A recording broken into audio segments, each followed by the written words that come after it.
Selamun aleyküm, hayırlı akşamlar. Sevgili TR telekanalının teleseyircileri. Bugün informasyon programmasını seyredesiniz.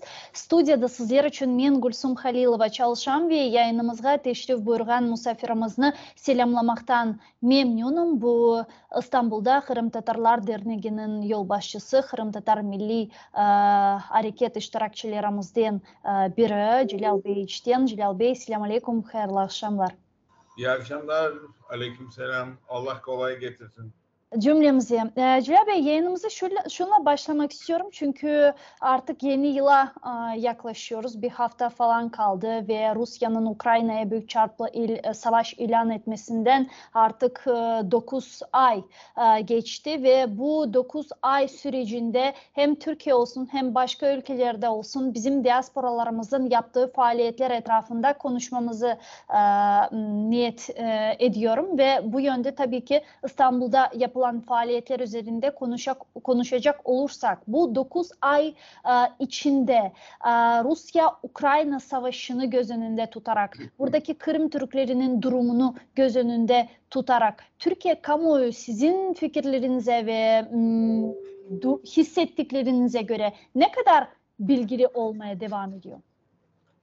Şimdi Türkiye'de kamuoyu, biz İstanbul Kırım Derneği olarak zaman zaman belli günlerde, işte Kırım'ın işgali 2014 Şubat'ta, 18 Mayıs'ta ve İnsan Hakları Günü'nde, Aralık ayında böyle meydanlara çıkıp izin alarak gösteri yapıyoruz. Bir de Ukraynalı İstanbul'da her gün, her hafta gösteri yapan kardeşlerimiz var. Onlara da zaman zaman destek veriyoruz.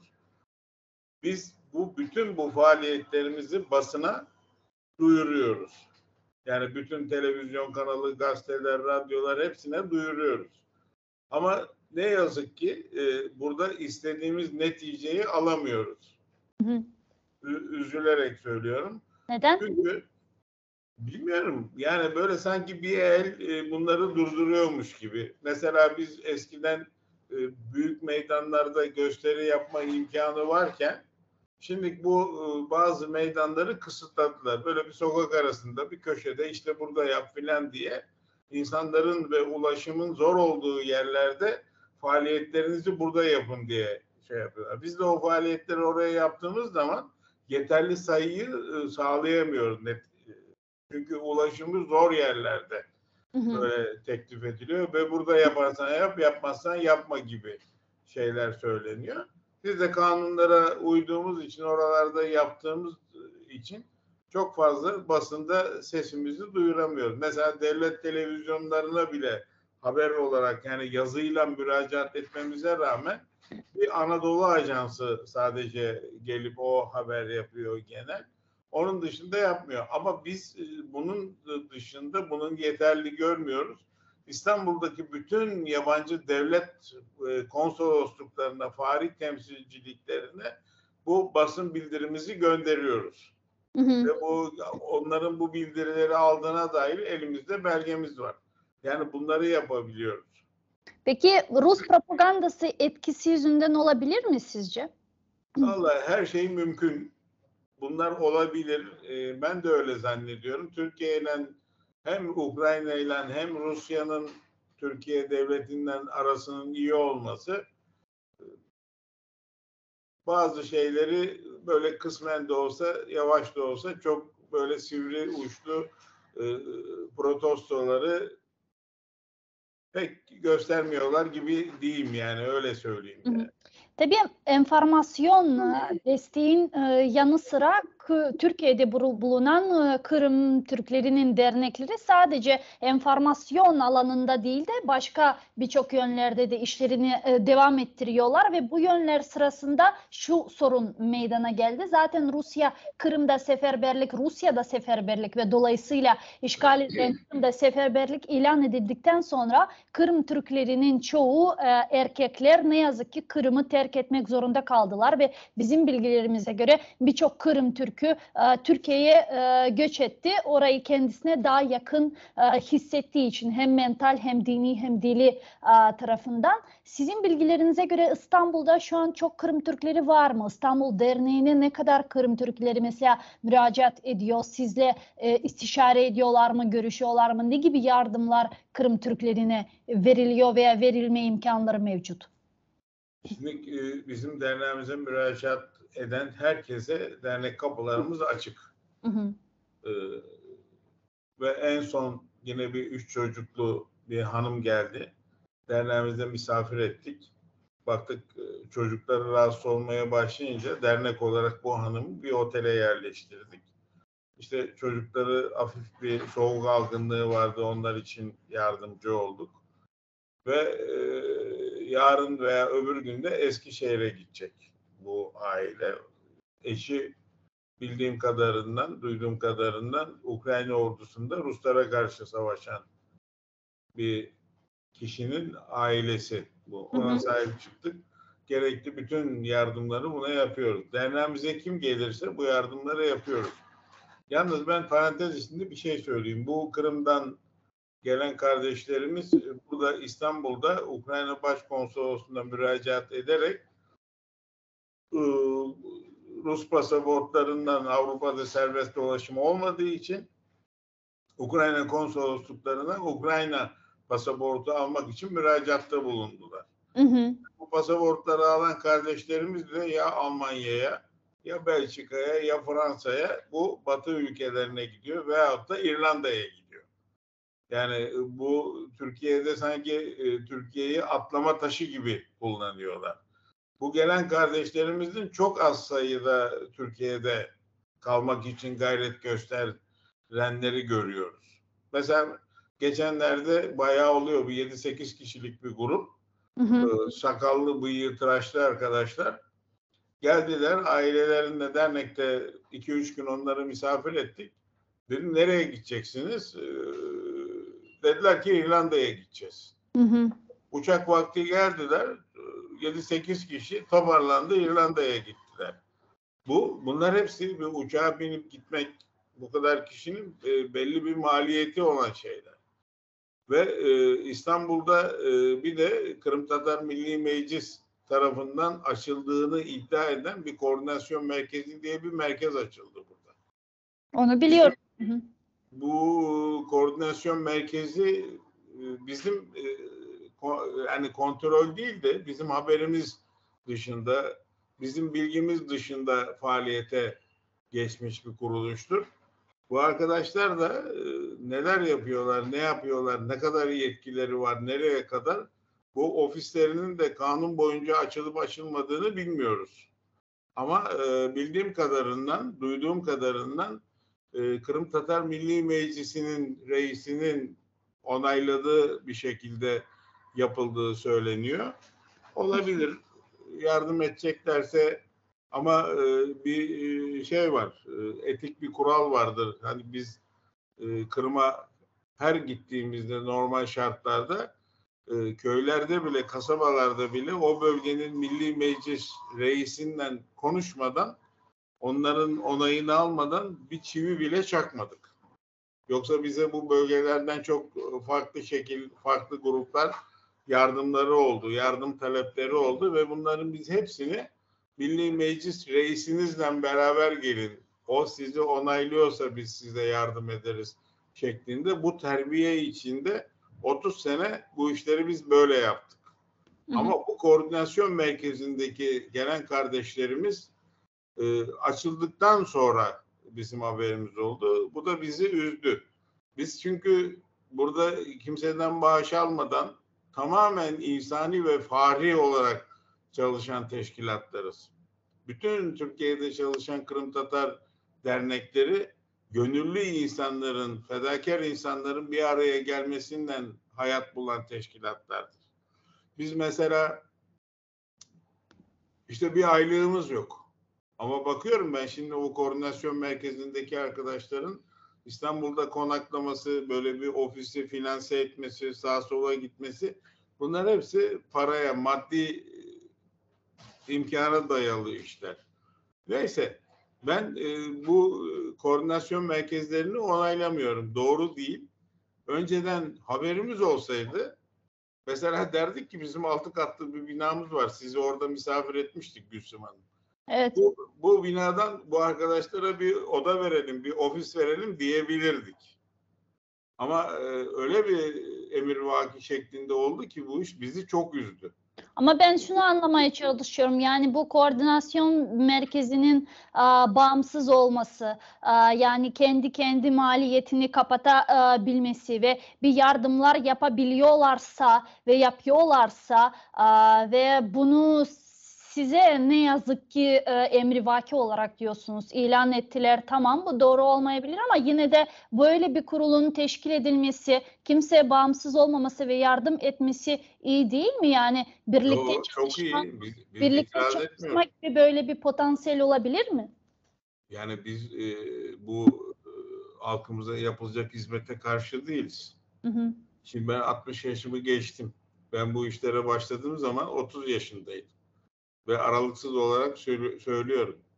Biz Kırım Tatar Milli Meclisi ve onun reislerine hiçbir şeyin onayı almadan Kırım'dan Türkiye'ye kimseyi davet bile etmedik. Mesela tepreşimize, gecemize, eğlencemize bir müzisyeni bile çağırırken Milli Meclisimizden bu insanlar için izin istedik. Biz bunları çağırıyoruz. Siz ne diyorsunuz? Onaylıyor musunuz dedik.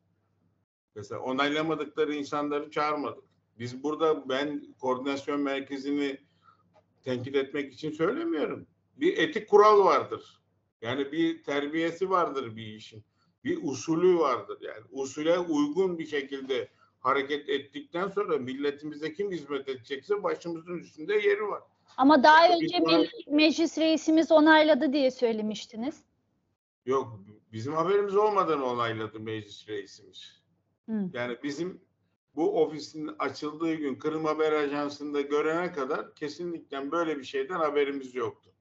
Ne zaman Kırım Haber Ajansı'nda fotoğrafı gördük, kara sakallı arkadaşları gördük. Dedik ki koordinasyon merkezi açılmış dedik. Bu sadece benim düşüncem değil. Bakın Türkiye'deki bütün derneklerin düşüncesi ve üzüntüsü bu yöndedir. Yani biz böyle şeylere değiliz. Sivil toplum kuruluşlarında biz kimseden maaş almıyoruz. Kimsenin de emrinde değiliz. Ama bir etik kural vardır yani. Hı, anladım. Ben bilmiyorum.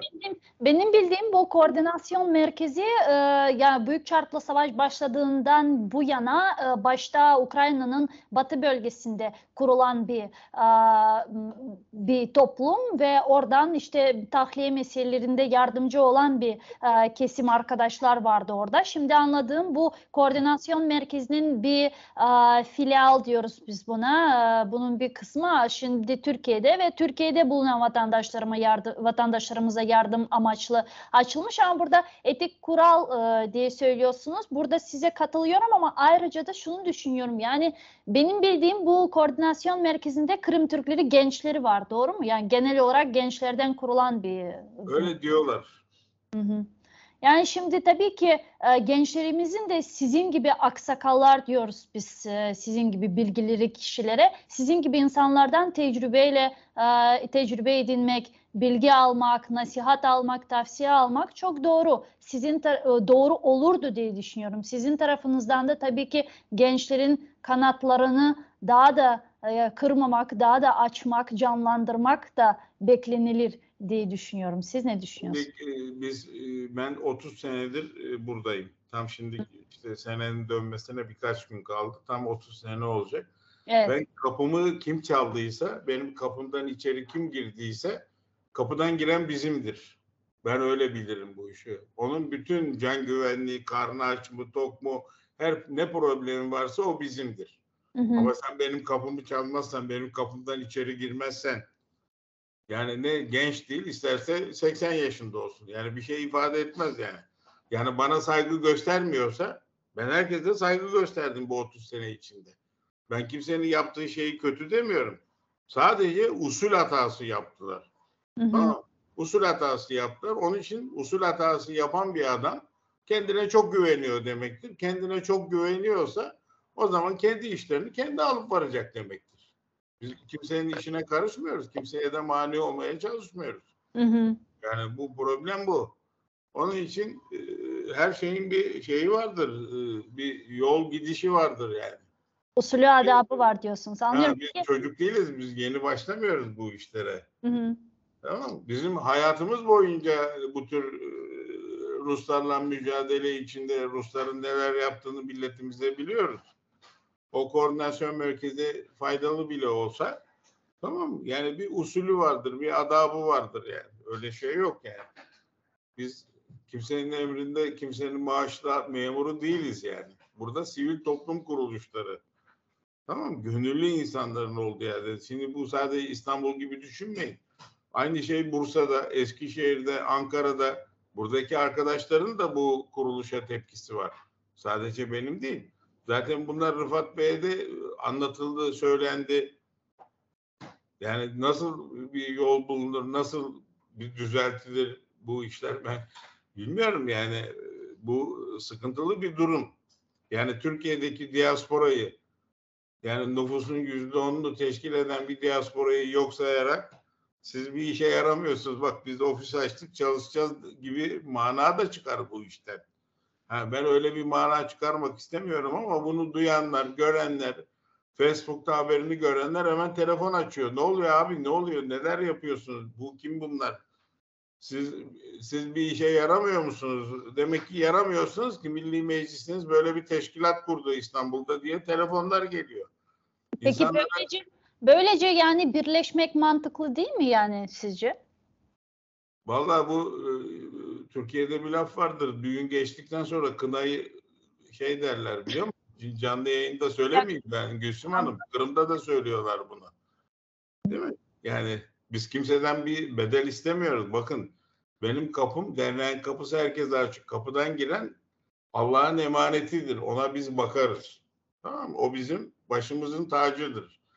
Ama her şeyin bir usulü ve adabı var yani. Sonra farklı söylentiler var. Farklı cemaatler, farklı cemaat etkisinde farklı şeyler söyleniyor. Bu Ukrayna'da da söyleniyor. Kırım'da da söyleniyor. Ben aşağı yukarı bakın Kırım'daki bütün milli hareketçileri tanıyorum. Onlar da beni tanırlar. Tamam, telefonları var, benim telefonlarım onlarda var. Bu yapılan şey etik olmamıştır yani. Faydalı olur inşallah. Yani biz onlara bir mani değiliz. Biz sadece üzüntümüzü bildiriyoruz. Doğru yapmadılar yani. Hı hı. Yani sonuçta burada maksat ne? Bunu bence belirlemek lazım. Maksat halka hizmet etmek ise maksat seferberlik ilan edildikten sonra Türkiye'ye gelip vatandaşlarımıza daha fazla yardım etmek ise hangi kurulum olursa olsun diaspora, dernek vesaire koordinasyon merkez mi başka mı bir şekilde Kırım ailesi mi mesela adlandırılsın yani bu halka hizmettir sonuçta değil mi? Yok öyle tabii de ama işte bir de usulü var bazı şeylerin. Hı hı. Türkiye'de bir İstiklal Harbi var. Bakın o tarihi inceleyin yani. Tamam mı? Atatürk Ankara'ya gittiği zaman Ankara'da imamların başı halka haber veriyor. Diyor ki İstiklal işte savaşı başlamıştır. Mustafa Kemal Atatürk gelecek diyor. Hı hı. Halk hemen kendi aralarında bir yardım topluyorlar. Müftü Efendi'ye veriyorlar. Müftü Efendi de paşaya uzatıyor. Bu diyor halkımızın size mücadeleniz için katkısıdır diyor. Ama haber veriyor. Önceden bir haber geliyor. Biz geliyoruz diyor. Siz de ona göre tedbirinizi alın diyor. Yani şimdi sen İstanbul 20 milyonluk memleket. Sen buraya geliyorsun ondan sonra bakıyorum elektronik ortamın çok hızlı olduğu bir zamanda haberler çabuk yayılıyor ve çabuk söylüyor. Her şeyden haberiniz oluyor. Hı hı. Ben anlıyorum ki bundan sonra demek ki Türkiye'deki dernekler genel kurulunu yapacağı zaman Kırım Tatar Milli Meclisi'ne haber verecek. Bir başkan gönderin de şu İstanbul Kırım Derneği'nde idare etsin. İşte arkadan Ankara'daki derneğe bir başkan göndersinler. Bursa'ya da genel kurullarımıza haber verelim. Oralara da başkan göndersinler o zaman. Öyle mi? Yani bunu mu yap? Onun için ben bu konuda çok fazla konuşmak istemiyorum. Hatayı kim yaptıysa bunu düzeltecek. Tamam mı? Milli Meclis reisimiz çok farklı bir şekilde farklı yorumlar yapıyor. Ben bir şey daha biliyorum. Kırım Tatar Milli Meclisimizin meclis üyelerinin aldığı bir karar değil bu koordinasyon merkezi. Böyle bir karar yok. Milli Meclisi çalıştırsın. Kırım Tatar Milli Meclis reisimiz Rıfat Bey, Kırım Tatar Milli Meclisi'ni çalıştırarak bazı kararları alırsa bence daha isabetli hareket eder. Yani şimdi evet olağanüstü bir durum var ama farklı şekillerde Milli Meclis üyelerini toplayarak karar alır. O olmuyorsa Dünya Tatar Kongresi var. Hem meclisin reisi hem kongrenin reisi. Orası da çalışmıyor. Ben de Mustafa Ağamızın ülke kontenjanından oranın yönetim kurulu üyesiyim. Buraları çalıştıracak. Dünya Tatar Kongresi'ni de toplamıyor. Yani şimdi ne olacak yani şey mi burası? Yani ne diyeyim yani bir özel bir şirket gibi mi burası? Milletin meclisi burası. Tamam mı? Milli Kurultay inanıyoruz. Bir de Milli Meclis'e inanıyoruz. Burada insanlar geçicidir. Ölüm var dünyada. Ama bazı prensipleri koyarsanız, o prensipler üzerinde giderseniz her yerde desteğinizi ve şeyinizi bulursunuz yani. Hı hı. Yoksa biz gençler buraya gelsin tabii yardım etsinler. Biz de yardım ederiz. Yani niye ellerinden tutmayalım yani? Ama böyle bir şey yok. Şimdiye kadar kimin elini biz geri çevirdik? 30 senede. Onlar bunu gayet iyi biliyorlar yani. Tamam mı? Yani... Çeşitli ortamlarda çeşitli müzakereler, çeşitli konuşulan cümleler falan var dediniz ama bir yandan da başka toplumların konuştuğu başka şeyler var. Artık şunu söylüyor bazı kesimlerde. Belki kurulan bu koordinasyon merkezi ki diasporalara binaen de fazla eleştiriler, tenkitler bazen duyuluyor. Siz de bunları biliyorsunuz. Ben böyle düşünmüyorum ama bazıları diyorlar ki işte belki kurulan koordinasyon merkezi Türkiye'de bulunan diasporalarımızın veya başka bulunan diasporalarımızın faaliyetini daha da arttırmasına yol açabilir. Daha da fazla hareketler yapmasına yol açabilir. Böylece diyorlar. Siz bunun için ne düşünüyorsunuz? Evet, ben öyle düşünmüyorum. Yani bu 30 senede böyle olmadı. Gönüllü insanları kırarsanız kimse sizin yanınızda gelmez. Parayla kimse çalışmıyor derneklerde. Tamamen inandıkları için gönüllü fedakarlık yapıyor. Çoluğundan, çocuğundan, eşinden zaman ayırıyor ve bu derneklerde çalışıyor. Şimdi bu koordinasyon merkezindeki arkadaşların ofisi, işte harcamaları Elazığ'a gitmişler. Bakın bir tane video var. BMW arabayla gitmişler. Tamam mı? Ben daha böyle lüks arabaları 60 yaşından sonra bindim. Tamam mı? Orada bakarsınız video var yani o şeyden. Şimdi bir de orada o videoda oradaki insanları teşhir ediyorlar. Bakın yani orada yardım götürmüşler tabii. Allah razı olsun her yardım götürende. Bazı şeyleri de biz böyle yapıyoruz diye milletin gözüne sokarak işler olmuyor yani. Bakın o video var ortalıkta dolaşıyor, paylaşıyorlar. Ben de bugün tesadüfen gördüm, üzüldüm. Tamam mı? Bakın. Yani yoksa biz kimseye yardım etmesin bilmem de demiyoruz. Yani her şeyi de bize sorsunlar, bizden izin alsınlar demiyoruz. Biz izin makamı değiliz. Yanlış anlama sakın. Usulen biz böyle bir düşüncemiz var. Böyle bir ofis açacağız. Bunun için çalışıyoruz deseydi bize hayır diyecek halimiz yoktu. Biz ne yapacağız? Bizim yapacağımız bir şey var mı diye sorardık. Çünkü şimdiye kadar hep böyle oldu. Hep böyle gittik yani. Biz kesinlikle kimseye köstek olmadık. Bakın Kırım'a döndüğünden belli halkımız milli kurultayların bütün finans masrafları Türkiye'nin diasporasından karşılandı. Yani karşılandı ve kimseye de hesap sormadık. Yani bunlar böyle hemen bugünlük, 2 günlük ortaya çıkmış biz tecrübeleri hemen bir gün, 2 günde kitaplardan okuyarak edinmedik. Yani bunları bizzat yaşayarak öğrendik. Allah kolaylık getirsin. Ama bir usule uyup yapsalardı bu işi, tamam mı? Bence daha başarılı olurdu, güzel olurdu yani.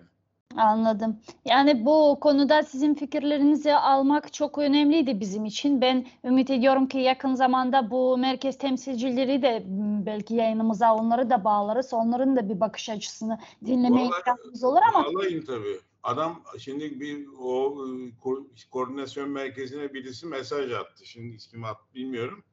Ya diyor çok meraklıysanız diyor size mi soracağız diyor. Tanışmak istiyorsan diyor gel diyor işte ofiste tanış diyor. Bir de böyle ifadeleri var. Anladın mı? Biraz edep çerçevesinde cevapları da verirlerse orada herkes okuyor.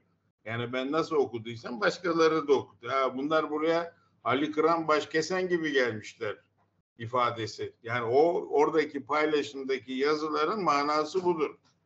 Tamam mı? Onun için biraz onlar da kendilerine dikkat eder, çekilir. Ben onaylamıyorum bu ofisi.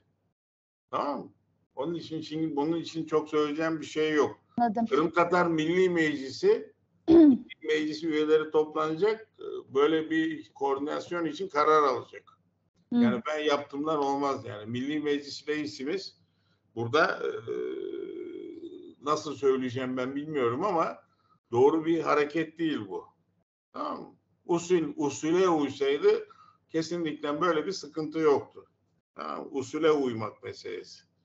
Tamam mı? Şimdi bu arkadaşlar burada İstanbul'da yaşıyorlar. İstanbul'da yaşamak kolay mı? Ev tutacaklar değil mi? BMW'ye binecekler. Şimdi BMW'nin benzini, ofisin kirası, ne yiyecekler, ne içecekler değil mi? Yani bunlar hepsi hesap. Nereden geliyor bu değirmenin suyu? Yani bu da Celal Bey yani şimdi bu konuda Yok, çok öyle değil. Madem siz şimdi anlıyorum çok özür dilerim ama burada yani bence bu mali şeyi insanın durumunu kesin konuşmak da doğru değil. Sonuçta her insan kendi hayatı var. Belki de çocukların gelirleri var. Yani burada bunu konuşmak bence çok doğru değil aslında. Niye doğru değil? Başkaları duyarsa para kaynağı mı belli olacak? Yok ne alaka? Belki insanların kendi mali durumu iyi Tabii. olamaz mı? Kendi işi olabilir, olamaz mı yani? Resim Hanım olur tabii ya. Ben kimseye şey yapmıyorum yani.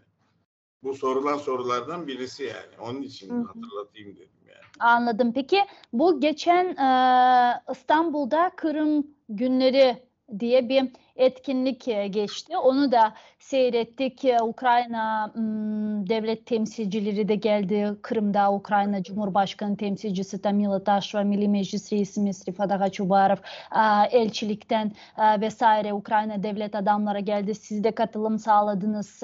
Çok sağ olun. Başka diaspora vekillerimiz katılım sağladılar. Kırım ailesinin teşebbüsüyle de aynı şekilde yapılan bir etkinlikti. Onu da gördük, izledik. Sizce nasıl geçti?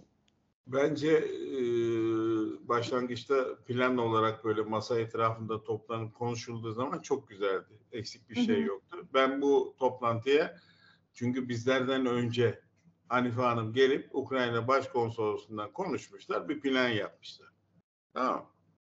Olabilir. Allah kolay versin. Kolay getirsin. Ben izin makamı değilim. Yanlış anlamayın sakın. Tabii anlıyorum evet. Yani ondan sonra Gayana Hanım'la Hanife Hanım bana telefon ettiler. Aga dediler biz Ukrayna konsolosluğunda bir toplantı. İlle sen de gel. Yok dedim ben gelmeyeceğim, gitmeyeceğim. Hani siz yapın. Kolay gelsin. Yok ısrar ettiler gittik. Konsolosa söylediler. İşte şu yapılacak, bu yapılacak. Sanki hanımlar akıllı maşallah yani. Sonra oradaki programı konuşmaya başladılar. Dediler ki işte bu kadar adam gelecek, işte 14-15 kişi tam rakam yok. İşte bir otel lazım, bir gün kalacak. İşte birkaç kişi ondan bir gün önce gelecek filan dedi. Ben de dinliyorum, kağıt kalem de elimde. Konsolos Bey de var işte orada ayıp olmasın diye not alıyorum işte filan. Ondan sonra bana döndüler, aga dediler bu otel için siz yardımcı olur musunuz dediler. Tamam. Durdum. Ne söyleyeyim şimdi? Dedim ki bir bakayım dedim. Finansörler var. Onlarla bir konuşayım. Hayır demedim yani. Onlarla bir konuşayım. Yardımcı olmaya çalışayım. Başka ne var? İşte çay dediler. Bir şey dediler. Tamam dedik. Ben çay mayı onlara çok şey yapmam. Bir de otobüs lazım dediler. O kaldıkları otelden toplantı salonuna geçti. Tamam dedim. Otobüsü de bir bakayım. Bu derneğe yardım eden insanlar var. Yoksa söz vermeden çıktım. Tamam. Neyse çıktık. Ben insanları aradım. Herkesten bir şeyler. Sonra dedim ki tamam biz dernek olarak otelinizi ve otobüsünüzü karşılayacağız dedik. Tamam mı? Ondan sonra bana dediler ki siz de açılış konuşmasında konuşur musunuz dediler. Aa dedim yani böyle katılmak istemiyorum zaten hani şey yapmayayım dedim. Tamam konuş dediler. Konuşmacı listesi var. O Facebook'ta var. Şimdi ben en son konuşmacıyım. Burası İstanbul. Tamam mı? Ben ev sahibiyim. Onlara yol verdim. En sona beni yazdılar. Müsaade ettim. Ondan sonra tam benden önce bir kişi daha kaldı konuşurken bir baktım Ukrayna heyeti ve başkonsolos açılış konuşmaları bitmeden salonu terk ettiler. Bak bütün kamera kayıtları var. Bizim derneğin kamerasında kaydettik hepsini. Ve çıktılar gittiler. Büyük ihtimalle yemek yemeye gittiler. Tam Siz de yemek saati. reddettiniz konuşmayı. Efendim? Siz de reddettiniz konuşmayı bu yüzden. Yok konuştum. Gözümde bir rahatsızlık olduğu için orada derneğin sekreterinden beraber çıktık. Aha. Dedim ki, yani ben rakam harfleri karıştırıyorum. Şey değil. Bu hanım okuyacak dedim. Benim yazımı. Ben yazdım 4 sayfa. Şimdi onu Ukraynaca'ya çeviriyorum. Tamam mı? O gelen misafirlerin maillerini atmaya çalışacağım. Çünkü orada dinlemediler bizi. Tamam mı? Neyse gittiler. Benim konuşmam bitti. Ara verildi. Bu aradan sonra ikram kısmı vardı. İkram kısmı da 2 saatten 3 saat arası. Yani 2,5 saatten fazla sürdü. Burada da büyük ihtimalle Ukrayna konsolosluğunun alıp gittiği heyeti beklediler. Tamam mı? Çünkü onlar ağırlıklı konuşmacılar. Kimler var orada? İşte İstanbul'da 2 tane Ukrayna derneği var. Hanımın bir tanesi dernek başkanı. Orada konuştular. Dediler ki soru sorulacak. Tamam dedik. Biz de oturduk dinliyoruz. Soruları kim hazırladı, kim hazırlamadı bilmiyoruz. Kamera kayıtlarında var hepsi. Dayana Hanım bu soruları herkese sırayla sordu. Onlar da herkes cevapladı. Buraya kadar bir şey yok. Normal. Tamam mı? Biz kağıt gönderdik Dayana Hanım'a. Dedik ki biz de soru soracağız. Tamam mı? 1-2 tane dediler ki zaman yok soru almayacağız. Bitti bu iş dediler. Biz de bu sefer tepki gösterdik. Ya arkadaşlar soruları kendiniz sordunuz, kendiniz cevapladınız. Yani bu ne biçim bir şey? Tamam mı? Dedik ve dedik ki o zaman biz gidelim. Burada oturmanın manası yok. Ve dışarı çıktık. Sonra arkamızdan Rıfat Bey işte provoka ediyorsunuz, bilmem ne yapıyorsunuz. Biz buradayız. Kim ne sormak isterse cevaplarız filan şeklinde mikrofondan şey yapıyor. Konuşma yapmaya başladı. Benim 4 kişi 5 kişi bir arada sorularıma cevap aramıyorum. Sahnedeki herkes duysun. Biz herkesi dinledik. Herkesi duyduk.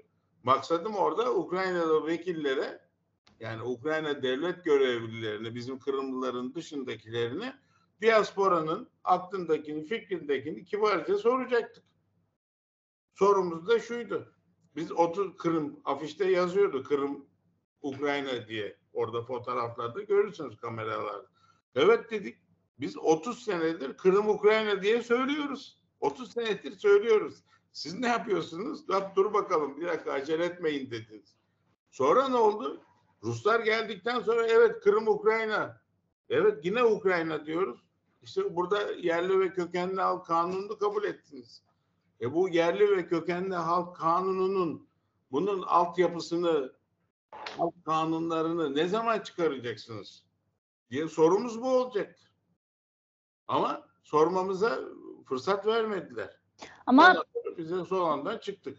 KH'ye verdiği röportajda Milli Meclis temsilcimiz Hazamız Gayna Hanım Yüksel sadece zamanın kalmadığını söyledi. Yani sizce burada zaman kalmadı mı veya yani sizin vereceğiniz soru çok da böyle provokatif bir soru değil. Bu soruyu zaten biz kendi yayınlarımızda 8 yıldan beri Ukrayna devlet temsilcileri olsun başkalarına veriyoruz. Açılışı 45 dakika geç başlattılar.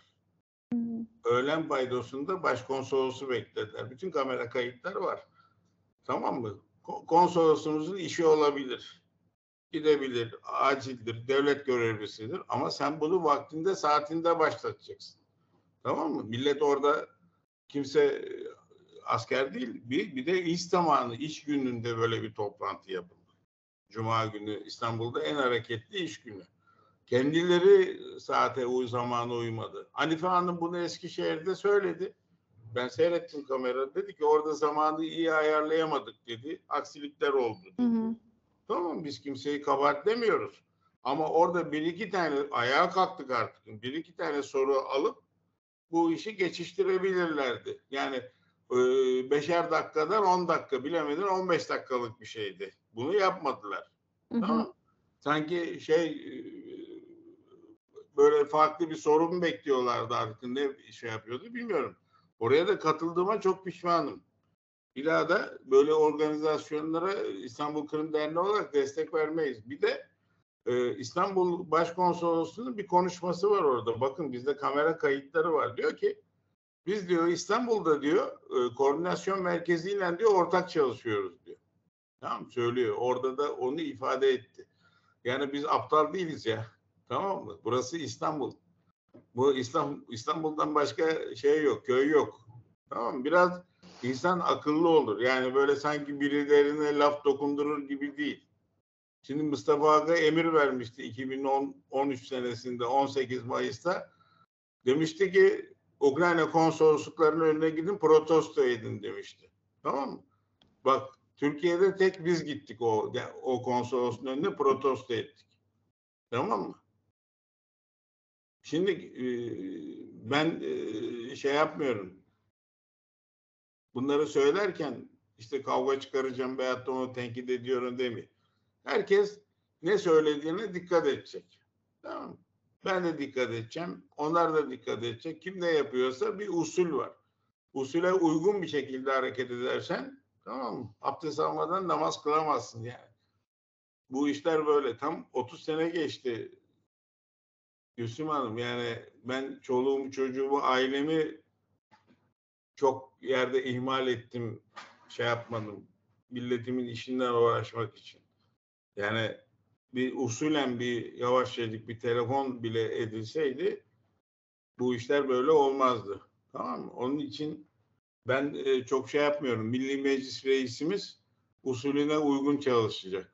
Tamam mı? Hem Dünya Tatar Kongresi'nin reisi, hem orada, madem orada duruyorsa ve o görevlerdeyse, işlerini yapması lazım. Tamam mı? Dünya Tatar Kongresi'ni de toplamıyor.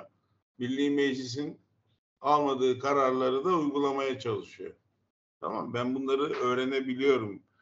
Bu konularda bilgi sahibiyim. Tamam, onun için çok üzgünüm ben. Aslında bunları burada söylemek istemezdim. Benim kimseyle bir alıp veremeyeceğim yok. Tamam, ben ticaret yapmıyorum burada. Pazarlık da yapmıyorum. Ben sadece ailemde çocukken yetiştiğim zaman büyüklerimin Kırım'ı anlatırken nasıl gözyaşı döktüğünü bildiğim için geride bıraktıklarımıza, milletimize hizmet etmek için buradayım ben. Yoksa kimseyi onu bunu tenkit etmek için burada değilim. Tamam mı? Ben nasıl doğru bildiklerimi, geride bıraktıklarımızı unutmamak adına bazı şeyleri yapıyorsam, yapmaya çalışıyorsam, tamam mı, karşı tarafta da insanlar buna saygı gösterecekler. Bakın, 2014'e kadar Kırım'da çocuk okut kampanyası vardı. Tamam mı? İsmet Yüksel, Celal İşten ve Özgür Karahan. Bu üç kişinin şeydi. Bütün paralar benim üstümden geçti. Tamam mı? Ya bir günde 14 sene geçti, biliyor musunuz? Kimse bize bunu yap filan demedi. Çocuklar okusunlar, eğitim alsınlar diye hep uğraştık.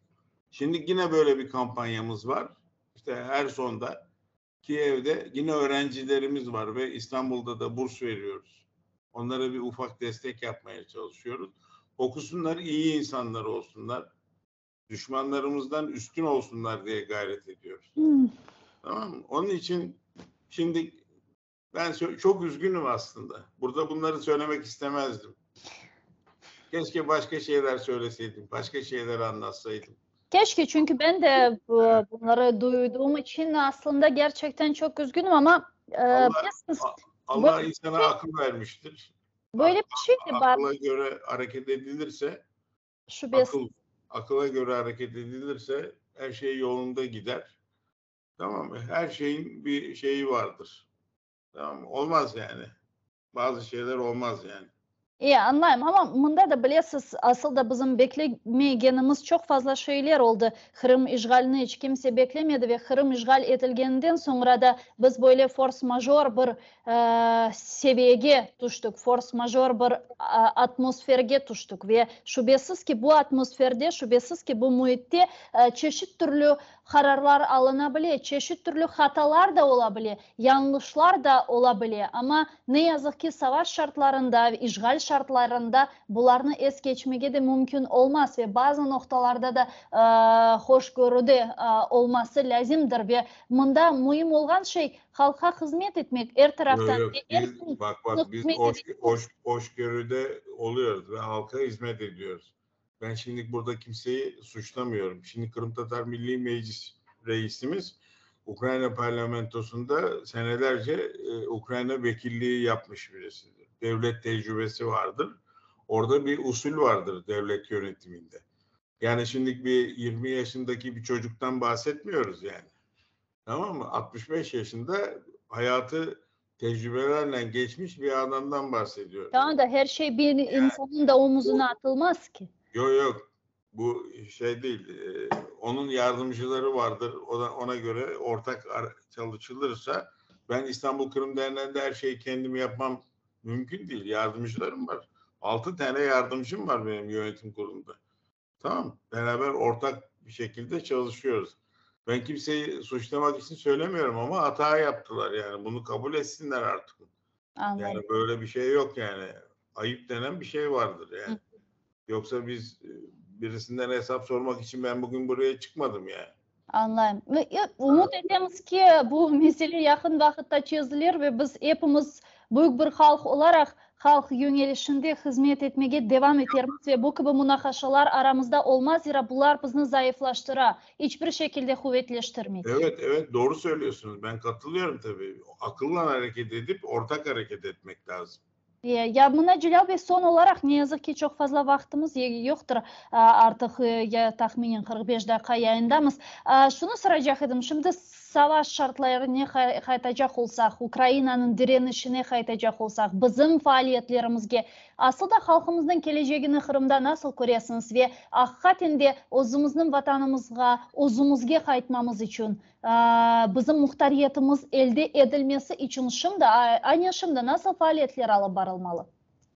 Vallahi ben Kırım'ın tekrar geri döneceğine inanıyorum. Tamam mı? O bizim olacak eninde sonunda. Ve Ukrayna topraklarından Ukraynalılarla beraber yaşamak istiyoruz. Yani bunu hep 30 senedir bunu dile getiriyoruz zaten. Tamam. Ama bazı dünyadaki büyük devletlerin daha kuvvetli desteklerine ihtiyaç var. İnşallah ben Kırım'ın tekrar geri döneceğini ve diğer Ukrayna'da işgal altındaki Ukrayna topraklarının da geri döneceğine inanıyorum. Çok güzel bir ülke olacak. Buna inanıyorum zaten. Canı gönülden inanıyorum ve onun için de çalışıyorum. Onun için çalışıyorum ve çocuklarımızın okuması için kararınca biz İstanbul Kırım Derneği olarak onlara destek vermeye çalışıyoruz. Ve inanıyorum yani. İnanmasam zaten burada durmam ben yani. Evet. Onun için Kırım tekrar bizim olacak. İnşallah Kırım'a tekrar döneceğiz. Tekrar Ukraynalılarla beraber bir arada yaşayacağız kardeşçe. Tamam. Yani buna ben inanıyorum yani. Ama işte böyle ufak tefek bazı tatsızlıklar olmasa daha güzel olacaktı. Ama demek ki zor şartlarda insanlar yorgun olunca bazı şeyler oluyor demek ki. Biz de hoş göreceğiz. Onlar da bazı şeyi hoş göreceğiz. Kucaklaşacağız. İnşallah bu işler yoluna girecek. Amin. İnşallah. Çok sağ olun Celal Bey. Çok teşekkür ederim yaptığınız faaliyetler için. Hem halkımız için hem size çok dua ediyorum. Bütün savaş haberlerini sizden aldık. Çok sağ olun. Allah sizden razı olsun. Allah tuttuğunuzu altın etsin. Amin. İşimiz. Çok teşekkür ederim. Celal İşten, İstanbul Kırım Tatarlar Derneği'nin yolbaşçısı bizle canlı bağda edi. Saygılı dostlar, atayırlı olunuz. Eyliklerde görüşkence.